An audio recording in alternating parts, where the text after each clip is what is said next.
for youth from ASEAN member states, expert team of ASEAN Youth Development Index Phase 2, Deputy Secretary General of ASEAN, Regional Director for Asia Pacific Regional Office of the UNFPA, and all concerned officials, Mingalaba, and my best wishes to you all. Excellencies and distinguished delegates, it is indeed our pleasure to be part of the launching ceremony of ASEAN YDI Phase 2, and let me extend my sincere thanks to ASEAN Secretariat, all youth ministers, and so many focal points of AMS, and the expert team for the amazing accomplishment on building up the ASEAN strength through the participation of youth from ASEAN member states. I'm sure that the youth development will be realized to the extent that once their strengths, energy, and dynamism are carefully crafted in a positive and productive manner. I am thankful to the leadership of this party and the ASEAN Education, Youth and Sports Division for recognizing the value of technical inputs as an integral part of successful report. I am confident that it will also be contributing youth development by facilitating access to new opportunities for entire youth of our region. It is important to engage with the youth across the region to possess a sense of ASEAN values and identity among younger generations in strengthening ASEAN as a community of shared values and single identity. ASEAN launched the YDI Phase 1 in 2017, focusing on education, health and well-being, employment and opportunity, and participation and engagement.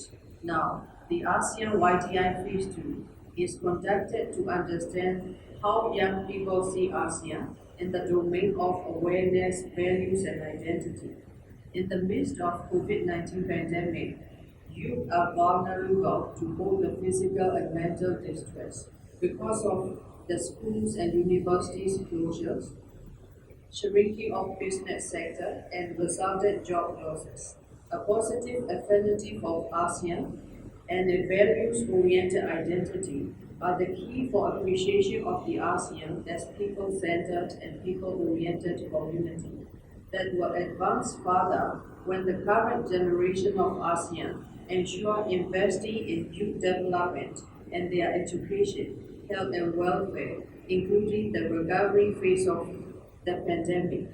The findings of the research call for advancing the goals of the narrative of ASEAN identity.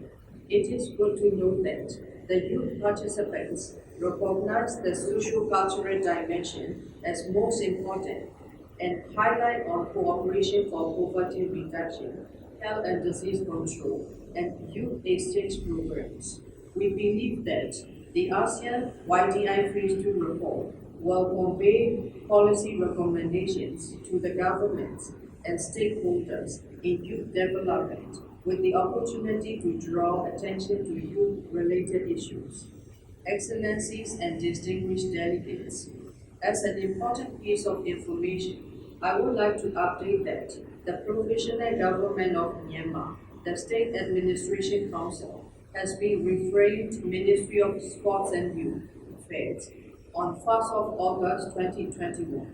Despite facing restrictions of COVID-19, sports and fitness will be uplifted for youth in Myanmar. It is assured that the newly formed ministry shall continue to refresh the hope of our youth and coordinate with the stakeholders in a way that education, employment, and leadership opportunities are provided to young people. At the same time, our national youth policy is also paving the way for our youth in the economic, social, and the political spheres to stimulate their growth and development. Now, Ministry of Social Welfare, Relief and Resettlement is in the process of handing over programs of youth activities to Ministry of Sports and Youth Affairs in a systematic way.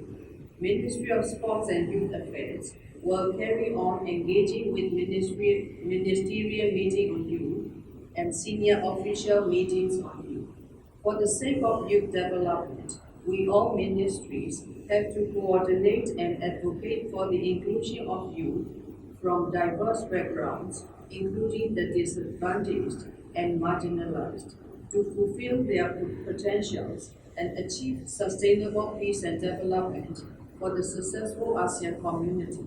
In implementing youth-related activities and addressing youth-related issues, Myanmar is putting our emphasis on areas like education and training, employment opportunity, entrepreneurship and leadership, and youth participation in all sectors.